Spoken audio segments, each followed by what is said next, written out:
Hey everybody, I'm Scott Wikle. You're listening to My Kind of Country right here on Fish Creek Radio. Our guest tonight, as we continue our Merle Haggard Stranger Spotlight series, I'm very pleased to have this man on the show tonight. This is our first visit in quite a while, but my son and I spent a lot of time visiting and hanging out with him during the years that he was a stranger.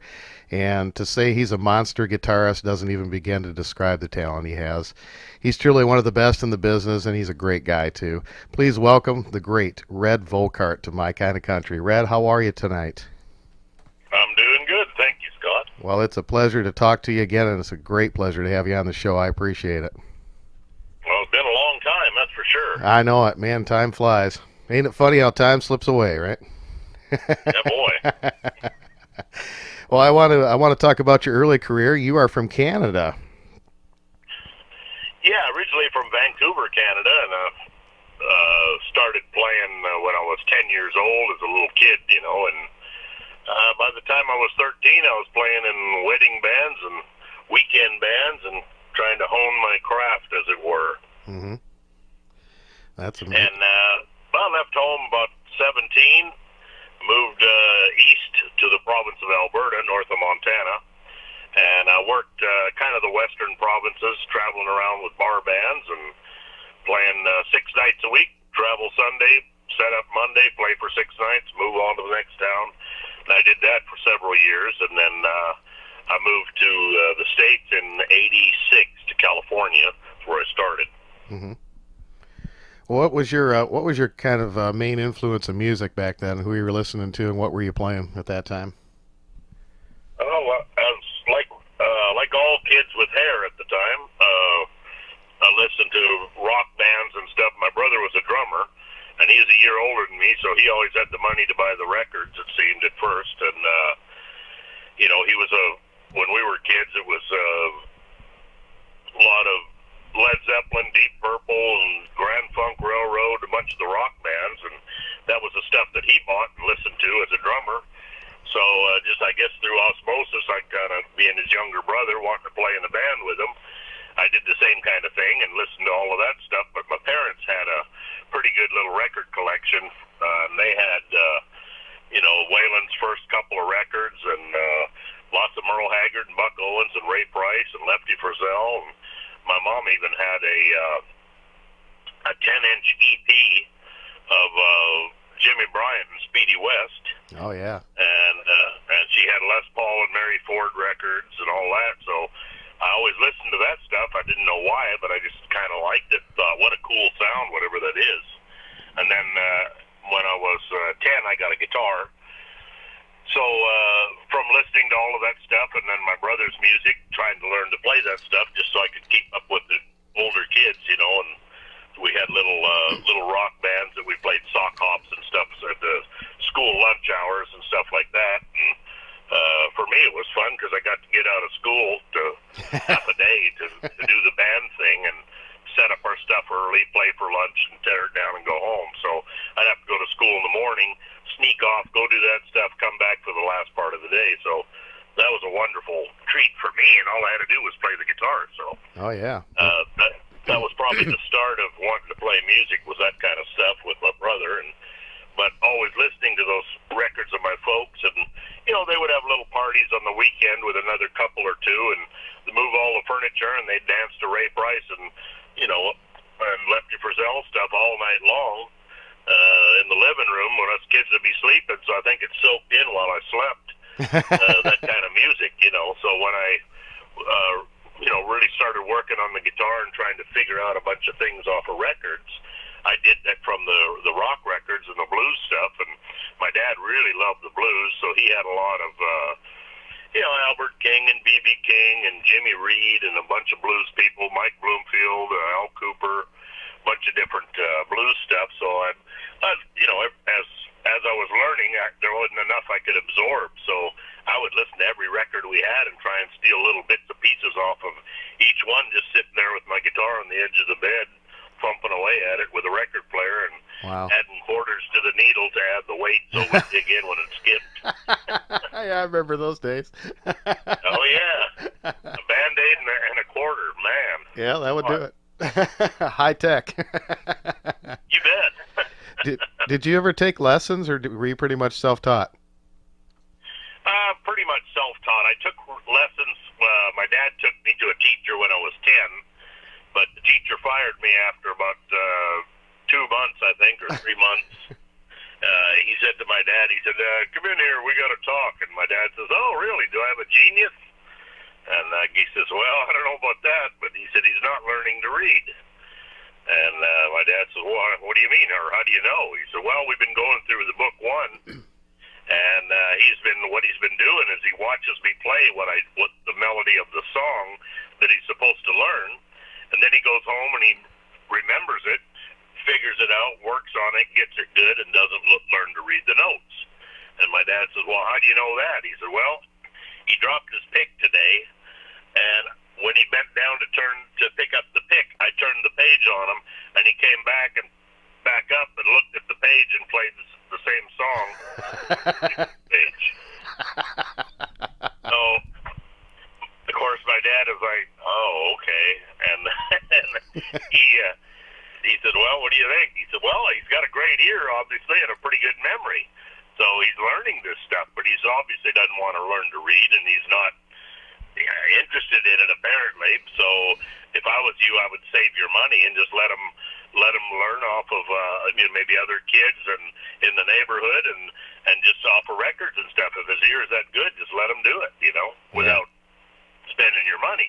So my dad was, okay, well, thanks. So, of course, I got a licking when I got home. Because he'd already spent, I think it was back then was $2 a lesson, and he'd probably spent 2 or 3 months worth of lessons, one a week. So, it was a little bit of money, so that was the end of my lesson career. So I did that. I just thumped around home, sitting, listening to records, and there was another couple of kids in the neighborhood, and this one boy, Will Forkington, was my best buddy in grade school. He played the guitar too, a lot better than me. So we just hung out and became fast friends and played guitar all the time. We would skip school to go to the music store and grab a guitar off the rack and crunch down in the corner and practice and work on our Allman Brother harmonies and all that kind of stuff, and just played all the time. So in a way, I guess it was a blessing, that part of it. Just from hanging with other guys and learning to play, and we'd both sit and figure out things off of records, and okay, now let's try and find the harmony to it, and figure that out. And it just was really good for a guy's ear to do that sort of stuff at a young age. Oh, yeah. And then by the time I was 14, I was fixing guitars for a little music store, and they said, hey, we need a teacher. You want to teach? And I said, I can't read. Well, here's the book one.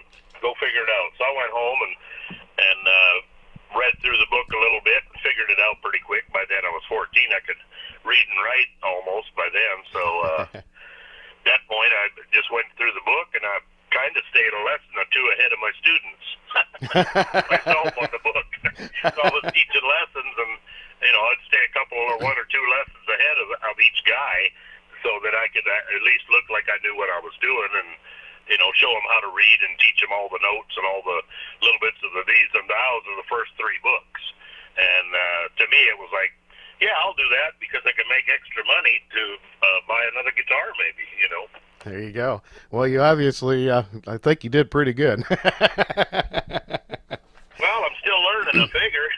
Well, you've got your own instructional DVD out. It's called Licks from the Big House. So I think you learned your craft pretty darn well. Well, it's coming along, I think. It ain't over yet, I hope. Yeah, you're always learning. And, folks, I do want to tell you that you can go to redvolkart.net, and all of Red's music is available there, and you can find out where he's going to be on tour, and you can get that instructional DVD there and read all about Red and his music. And we'll put that on our Facebook page as well. Red, who were some of the first professional acts that you worked with? Oh, let's see. When I first moved to California, I got to play a couple of gigs with Lacey J. Dalton. She was a country singer from there, but was in Nashville at the time, and then moved back home. Then I moved to L.A. for a little while. I got to play in a band for Ray Price. At that time, he was carrying his piano player, and then he would hire a whole band. When he came out west, he would hire a whole band to do a little tour, and then he would hire the fiddle players from the union. They'd get 3 or 4 fiddles and do his big band thing. But it was a kind of a pieced together band everywhere he went. You know, like he would use a bunch of guys from the west and the guys in the middle of the country and a bunch of guys in the east and the north and all of that. So luckily I got to do some of that stuff in California when he came through there. So he was, you know, of the early guys that I got to play with. But back in Canada, I was fortunate enough to play in probably 3 or 4 bands up there that seemed lucky enough to get to back up a bunch of folks. And even back then in Canada, in probably from the middle 70s on, I got to back up Don Gibson and Dave Dudley, what's his name, Simon Crumb? Oh, yeah, Ferlin Husky. Ferlin Husky, yeah, a bunch of that. And before I left Vancouver, I think I was 17 or 16 at the time, and I was in a band that backed up some people at this country club, Supper Club, and they had Kenny Rogers came through there just before Lucille was released. Mm-hmm. So he wasn't any big country guy. Of course, he was big from the old rock pop thing that he had, you know. Yeah, the first edition. Before that. Yeah. Yeah. So it was him and Vern Gosden. He had a song called Never My Love. It just come out, and I believe that was one of his first country hits. And he had just left his brother. The Gosden brothers was a kind of a bluegrass sort of a folky act that they had, and he was separated. They split up, and he went country on his own, and of course did great things later on. Yeah. But I got to back those guys up, and yeah, just a whole bunch of different people early on, and then of course I eventually moved to Nashville, and I got to play with a whole lot of folks there, and different situations. Most of them filling in for guys, being kind of like a permanent sub guy for different folks. And I knew a bunch of guitar players there in town, so if somebody's wife was having a baby and they needed a week or 2 off, I'd fill in for them, or something like that kind of a thing. Or somebody got sick and couldn't go, well, call Red, he'll fill in, you know. So I didn't do a bunch of those gigs where I was in George Jones's band or Johnny Paycheck's band, but I filled in on different things and for the guys, the regular guys that they had. So I did a lot of that kind of stuff where, you know, I guess technically I could say, I got to play with George Jones and Buck Owens and all these guys, but not in their bands as their sideman as part of their group, you know. Mm-hmm, mm-hmm. That's pretty cool. That's a lot of talent, a lot of experience there. That's awesome.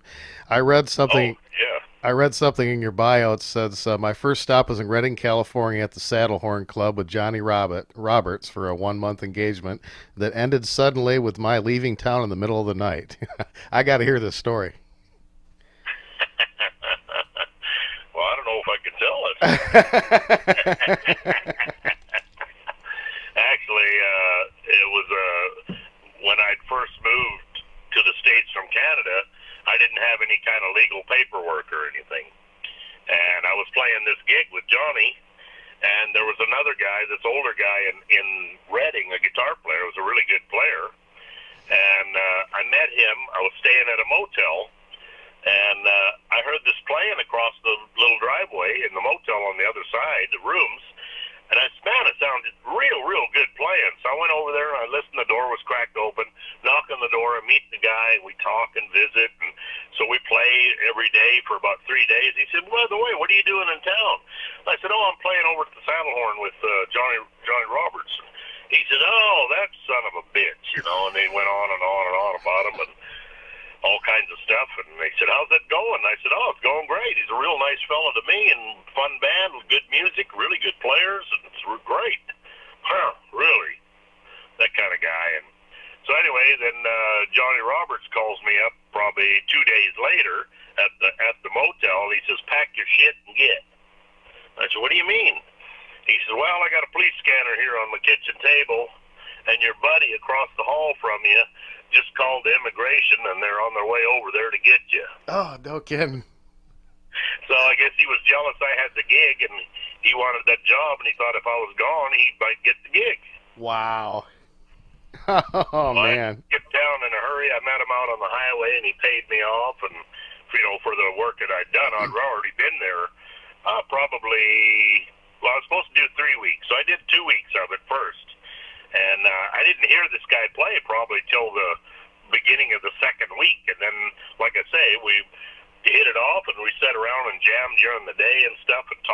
then eventually it came up where I was playing, and I guess he brewed on that and got mad, and so anyway, I had to skip town. So from there, I moved down to San Jose. I heard about a gig down there, and I got a gig down there about a week later. Wow. Just part of the travels. Yeah, I guess so. That's great. I love it. Well, tell me what was when was the first time that you made contact with Merle Haggard and started your time with him? Well, I'd seen him play several times, and I knew a bunch of the band guys. I'd never met him at that point, but whenever he would come through Nashville, I was playing at a club in Printer's Alley 6 nights a week down there at the Skulls Rainbow Room, it was called, and we did I think it was a 9:45 till 2:30 in the morning gig, 6 nights a week. So when Merle would come through town, if he was doing TV shows or interview stuff like that, they would always do the TV shows like at 5, 6 o'clock, and they'd be done. And he'd do other interviews and stuff and things like that by himself without the band. So the band would be floating around town, partying or whatever, hanging out, going watch guys play. So a bunch of them used to come into the alley and come see me play and visit and jam and hang out. And so I got to know a bunch of the guys in the band that way first. And I guess when the job came open, Merle asked the band guys, "Who do you guys want to get?" And 5 out of 8 of them said me.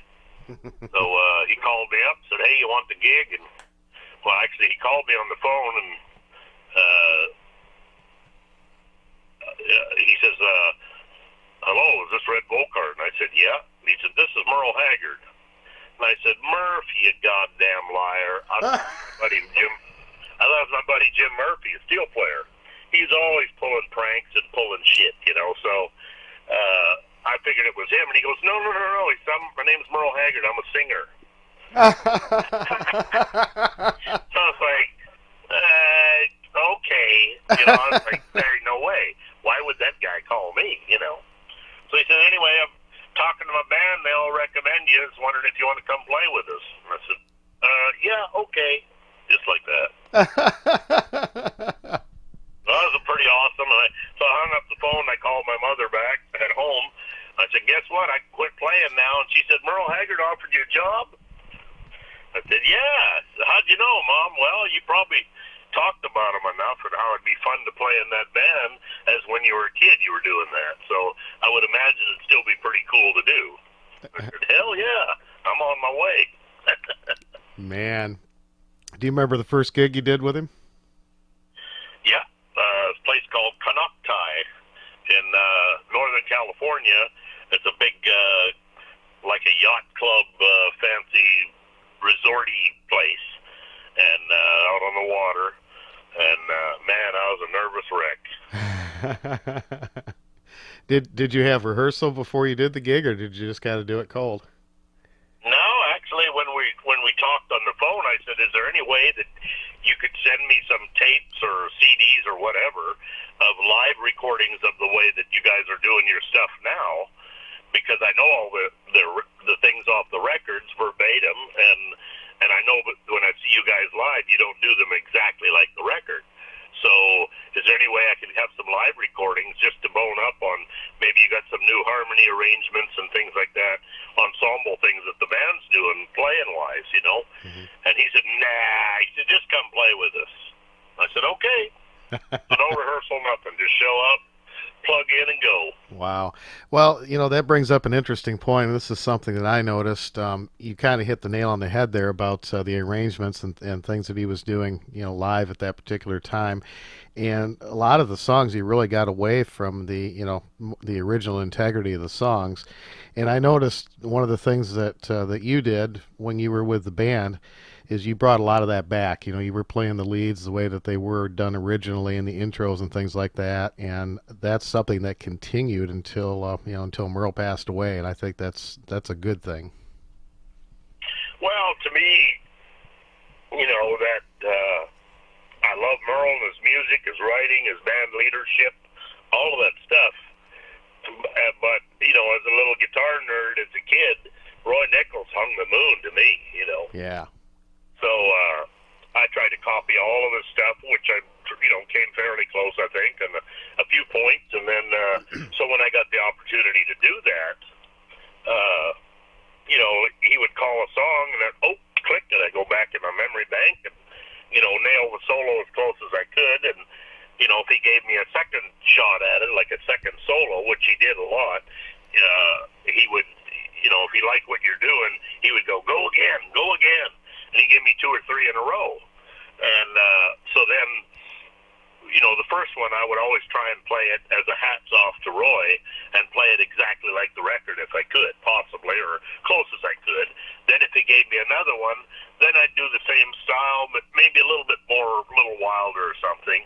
Then if he gave me a third one, then the gloves came off. I'd do what I want, So he enjoyed it, though. Norm Hamlet, being the band leader, I asked Norm about it. I said, what's the deal with him keeps giving me solos all the time? He said, well, you're the new guy, so he wants to hear you play. But, if he didn't like your playing, he wouldn't be calling you for more solos. Yeah. So if he's enjoying it, he'll call for more solos. So I said, so him laughing when I'm playing, he's not laughing at me. He said, no, he's laughing because he likes your playing, and he wants to hear some more. That's cool. So said, well, as long as I'm making him laugh, I guess I got a job. I really loved a lot of the stuff that you did live. I of course had the live at Billy Bob's, and of course I got to see you play a bunch of times live. One of the really cool little intricate things that I noticed in there, and I don't think a lot of people caught it, there's a line in Ramblin' Fever where he says, spend the early morning drinking coffee, and you do the little Maxwell House lick in there. Yeah, I love that. Well, Abe Manuel's the one that coined that, the fiddle player. Oh, is that right? Yeah, it's Abe's work there. So we all did it, and then when Abe was gone, I had to keep doing it. It just sounded so good in there. Oh, yeah, I love that. I always love that. Red, what was the first year you started with Merle, and when was the last year you played with him? I think I started in 97, I want to say. Mm-hmm. And I finished up, I want to say, around 2003, maybe. And then I didn't do any road stuff. I might have went out one or two times. Norm was sick one time, and he called me up. He said, hey, can you come fill in for Norm? I said, I don't play steel. Hire a steel player. Call Ralph Mooney or somebody, And he said, no. He said, you can do it. And I said, no, I don't play steel. He said, no. He said, bring your goddamn guitar and play all of Norm's stuff. And I said, well, why not get a steel player? He said, because they don't know the songs. They don't know all that stuff. You already know everything to do that Norm did. I said, all right. So I went out and I played one little tour after I'd been done, mm-hmm. with the band. And Norman Stevens was playing lead guitar at that point. So I did that. And of course, I did a bunch of recording. He would fly me out to Reading to his studio out there, and we did a bunch more recording for a couple of 3 years after that. Mm-hmm. So I was only on the road with him for, I think it was five or 6 years. Mm-hmm. And you traveling on the road. Merle went back in and re-recorded a whole bunch of his original hits too, and you played on pretty much all those, I think, right? A whole pile of them, yeah. Joe Manuel did a lot too. I think Clint Strong did a few. Mm-hmm. But Joe did some, and I did quite a bit of stuff. I think Teresa said there's about 300 songs that are in the can yet that to be released of newer things that we've done too. But actually, he did a deal where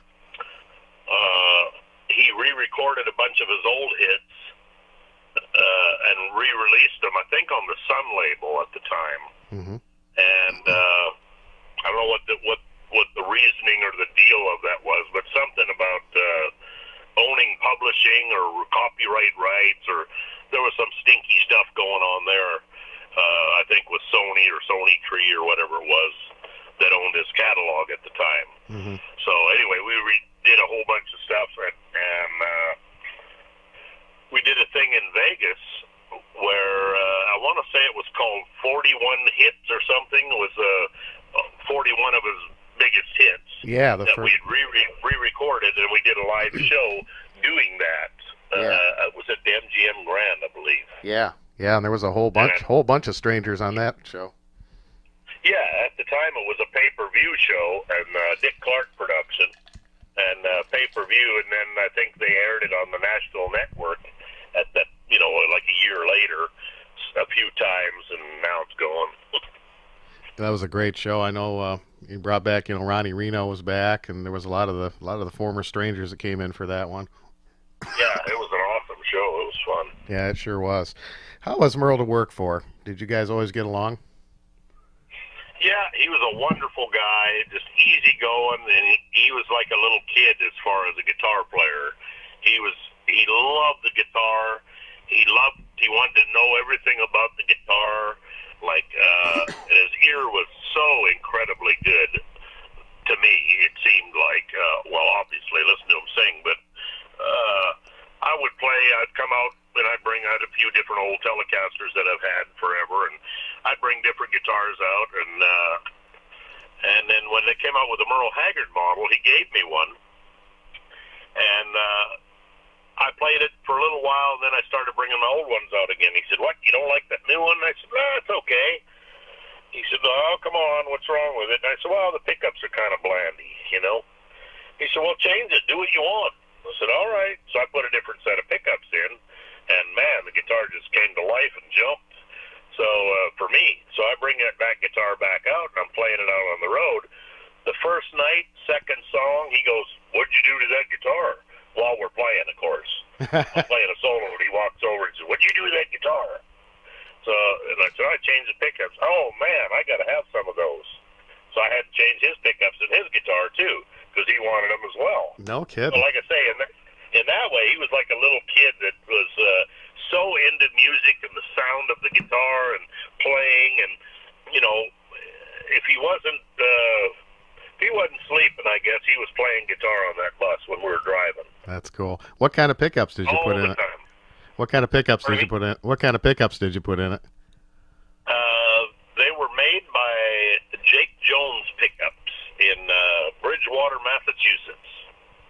And I don't know if they're still going or not, but man, he made some wonderful pickups, that guy. Wow. That's cool. I put those in, but he just loved the guitar and playing and learning stuff, and what's that lick? How do you do that there? How do you do that? So he was so eager about music. In that way, we got along like a couple of teenagers, Yeah. That's amazing. As a person and a band leader, he was awesome because he was always, he had great ideas of his own, but he always asked, "Well, what do you guys think? Do you think maybe we should do something different here, or what do you think about that?" He always would ask other guys' opinions when we were recording or working up a tune. So the band was allowed to say their influences and, "Hey, how about if we try this or try that?" And he'd go, "Yeah, great." Or he'd go, "Nah, I think I like the other way." But he was real diplomatic about it. He was never a prick being like some star guys are. Yeah. He was not that kind of guy. That's cool. He was moody. Everybody's moody, but we all are, that way about and certain, I guess, catchphrases or whatever will set a guy off. So we all have those, and he had a few of them too. And so some people, I'm sure, out there that run into him on that bad day where they maybe said something or somebody else said something, and he just turned around and walked away, and they went, "Oh, what an ass." I guess that's bound to happen, but that's going to happen to you and me too. If somebody says the right thing, we're just going to turn around and walk away, sad or hit him in the mouth, Yeah. So, he had those days like that, just like the rest of us. Yep. So he was no different in that way, but he was a wonderful person, real giving, cared about everything and everybody, and, all that kind of real good stuff. He was a good fellow. That's really cool. Who are some of your favorite musicians in the Strangers that you worked with? All of them. Norm is by far my favorite. Fuzzy was the funniest man I believe I've ever met in my life. Fuzzy Owen, that man is unreal. He's perfect in every way. Fuzzy, he was with Merle from the very beginning right to the very end, and yeah, you're right, man. I'll tell you. He started out as a steel guitar player, and then got him to record, and then got his record deal, and then became a manager, producer, and all of that. But yeah, he was just typical Fuzzy thing. Here's a little Fuzzy. heading north, and Lake Shasta's on our left. And one of the guys in the band goes, "Man, isn't that a beautiful lake?" And everybody, "Oh yeah, it's great." And one guy says, "Man, that's sure a lot of water." Fuzzy hadn't said a word. And and the piano player says, "Boy, that's sure a lot of water." And Fuzzy goes, "Yeah, that's just the top." That's the kind of guy he was all the time. I love it. He was awesome. Oh, he was a funny man. Tell me about and everybody. You know, Biff was a great guy, the drummer. Fantastic person. Of course, Bonnie was our den mother. We weren't allowed to take the garbage out or empty the compactor. We had a little garbage compactor on the bus, and that was her job, and she'd get mad if anybody beat her to it, you know. She was such a special lady. I thought the world of her, and she was one of the most genuinely nice people I think I've ever met. She had a heart as big as our bus. Yeah. Absolutely. I remember I got to spend a lot of time with her, and we were up on the band bus at this one show, and it was getting towards showtime, and she says, "Where are you going to be sitting?" I said, "Well, we're in this gold circle thing down in front. It doesn't really tell you what seat you're going to sit in. You just get to be in this area." And she goes, "Well, I want to be able to see you when I get out there."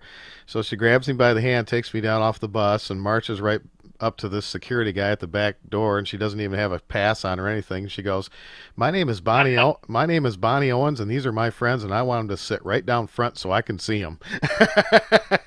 There you go. And That's we did. Yeah, she was awesome. She was a grand lady. Well, what were the circumstances when you left the band? What was your decision to leave?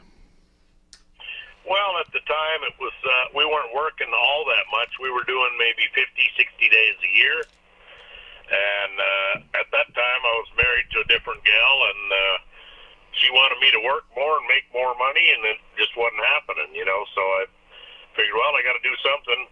I'm married to her, and I see her a lot more than I did Merle and those guys, and now I wish it'd been the other way around, but that was the reason I quit, because I needed to work more and make more money to make her happy, hopefully, and of course it didn't pan out, and so I quit because of that, because I just needed to work more. Mm-hmm, mm-hmm. How did you come to settle down in Texas? Well, I'd been in Nashville for 11 years, and I'd been to Austin, Texas to record several times with different guys that fly me in to record and that, and Dale Watson being one of the main ones. And every time I'd come over to Austin, I'd just have a great time, and we'd go out, you know, some nights if we were recording all day and take the night off, we'd go out and sit in and jam with some country bands and stuff, and it just seemed like there was more traditional, old-school country music here than there was in Nashville at the time when I left, you know, which I'm sure is even more so now, but nonetheless, that's kind of what brought me here, was thinking, well, when real country music takes its last dying breath, I think it'll be here in Texas, and so I want to be in on it, not when it happens, I hope it never happens, but I want to be there at least while it's starting to cough. Yeah. I love Dale Watson. He's been on my show, and we play his music all the time. And you know, he's cut from that Haggard cloth. You know, he's a good guy. He's an awesome fella, good singer, great writer, good band leader, all that stuff. He's just a good fella. I've known him since he was about 23, I guess. I met him out in L.A. when I was living out there. He came out there for a few years, and from Houston, where he's from originally. And so he said, "Hey, you need to move to town here if you're not liking Nashville so much anymore." And said, "Yeah, I'm thinking about doing it." So eventually I did, thinking, well, I'll move out here and to Texas and see what I can stir up, you know. So I started my own band, and I joined a couple other bands locally. So at the time it was two other bands and my own. So between the three bands, I was playing 6-7 nights a week. Some weekends I'd do 2 shifts a day. I'd have a afternoon gig and then a club gig or a wedding or a party or something at night. And so it's been really, really good for me, and I've been here 16 years now in Austin. Wow. And staying busy as hell, playing all the time. And I go out of town a little bit with my band and sometimes some different things and travel around different situations. And I'm going to Norway next week for 10 days to play over there. And, oh, wow. And I'm back home. Yeah, just busy playing all the time. Oh, that's wonderful. I mean, you don't have to travel so far most of the time anyway, right? Yeah, for the most part, I'm home here in Austin, Texas. That's great. Well, we got a lot of listeners overseas. I'll be glad to hear you're going over there. Are you doing some shows with your band over there? No, I'm playing with another band that's from Oslo called A11, a country band, a traditional country band, and they asked me to come over and play with them and sing a bunch of tunes, and they got a bunch of festivals and stuff lined up and some gigs and stuff. So leave Sunday for that and go for 10 days, come back home. Oh, that's great. There's a band over there in Norway called the Bakersfields, and it's a Buck Owens tribute band. And man, those guys are fantastic. They've been over here in the States, and we've had them on the show, and they're great people, and they really got the sound down. That's awesome. Yeah. That's good. They're supporting it overseas even. Oh, yeah, it's big. We have a big audience over there without a doubt. Well, I want to talk a little bit about your albums. You've got the first one that I remember, it was actually the first time I got to meet you, and I had your album called No Stranger to a Telly, and walked up and talked to you, and I asked you if you'd sign the CD for me, and you kind of looked at me funny, and you're like, "Oh, you heard of this?" And I said, "Well, yeah, I love this album." And you wrote on the CD, "Scott, I'm glad you liked it, Red Volkart."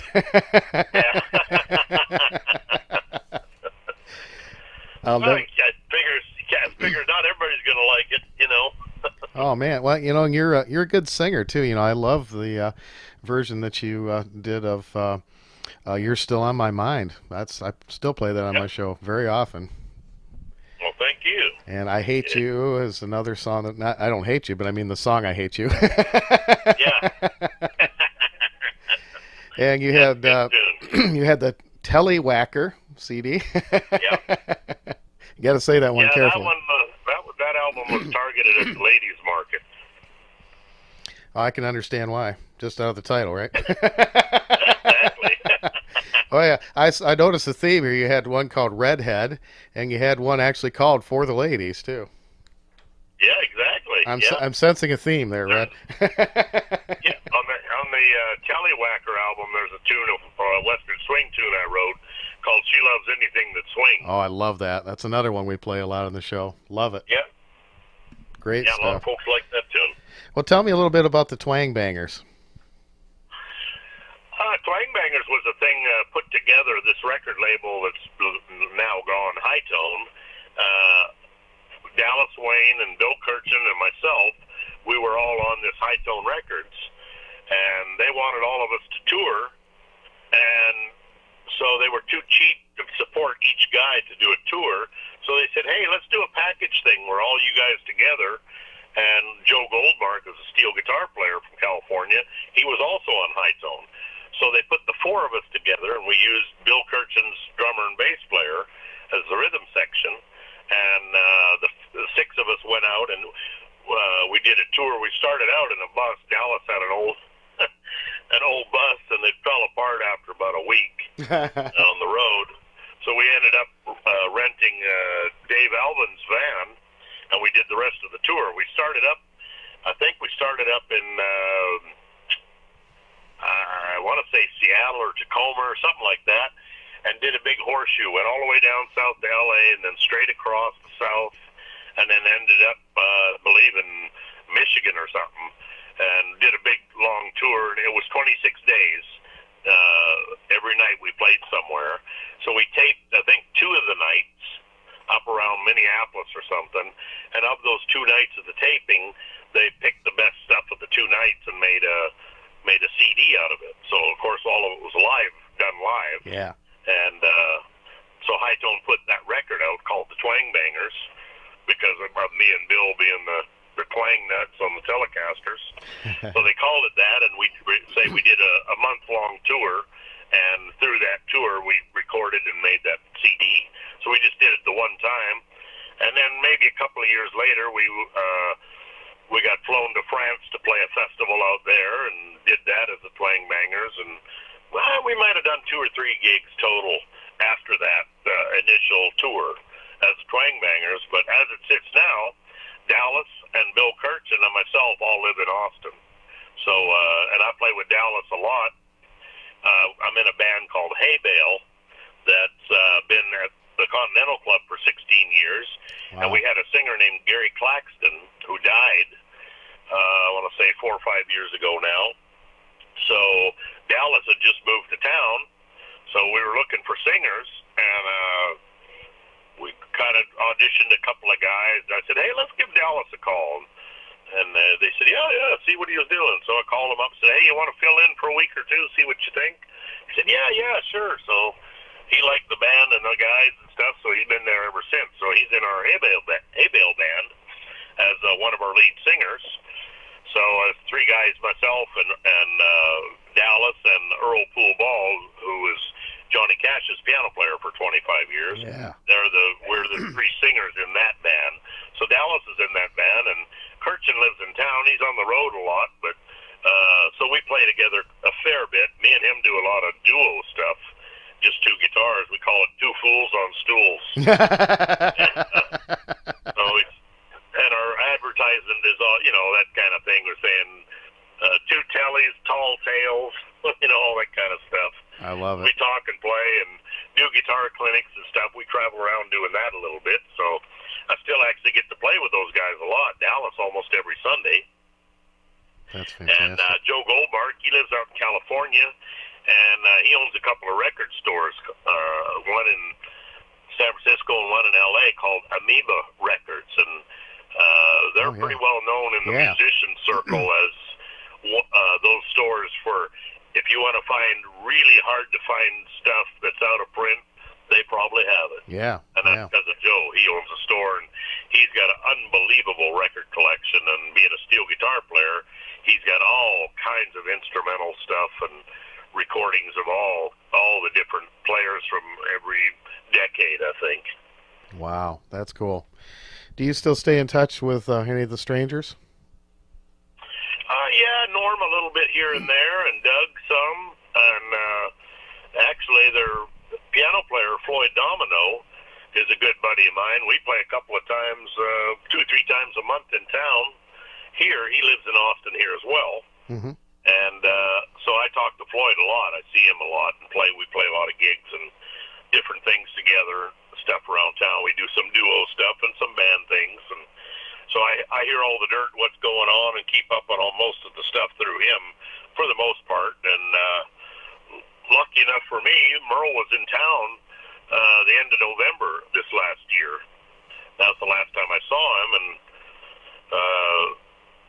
he called me up and said, hey, are you playing next Saturday? It was like a week before, and I said, well, I got an afternoon gig till 7, but I don't have a late night one.